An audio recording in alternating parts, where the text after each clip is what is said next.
नमस्कार, मी पंजाब टाका 1, 2, 3 ला मग संपूर्ण भागामध्ये तुमच्या नगर जिल्हा, धाराशिव जिल्हा, बीड जिल्हा, लातूर जिल्हा या भागात पाऊस पडलेला दिसेल. पुणे या 4 जिल्ह्यातल्या या शेतकऱ्यांनी अंदाज दिला.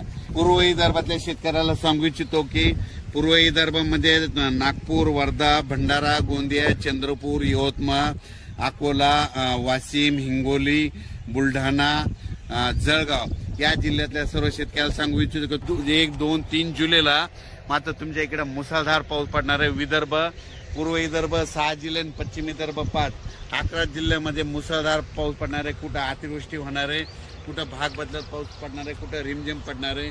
पण सांगायचं झालं तर यवतमाळ जिल्ह्यामध्ये खूप जोरात पाऊस पडणार आहे.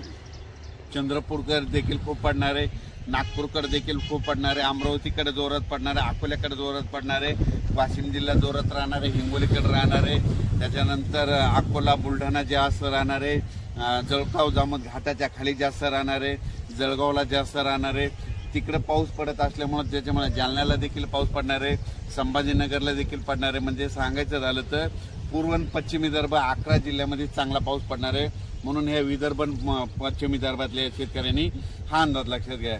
पश्चिम महाराष्ट्राकडे म्हणजे आज 29 जून म्हणजे आज देखील पश्चिम महाराष्ट्रामध्ये चांगल्या प्रकारच्या बऱ्याच ठिकाणी भाग बदलत पाऊस सुरू होणार आहे. सांगलीकडे, साताऱ्याकडे, त्याच्यानंतर पंढरपूरकडे देखील, नगर जिल्ह्यात देखील बऱ्याच ठिकाणी पाऊस सुरू होणार आहे. म्हणून ही पश्चिम महाराष्ट्रातल्या शेतकऱ्यांनी अंदाज लक्षात घ्यायचा. सोलापूरकडे देखील बऱ्याच ठिकाणी पाऊस पडणार आहे. त्याच्यानंतर कोकणपट्टी आणि घाटमाथ्यावरल्या भागातल्या सर्व जनतेला आणि शेतकऱ्याला सांगू इच्छितो की कोकणपट्टी घाटमाथ्यावरला पाऊस मात्र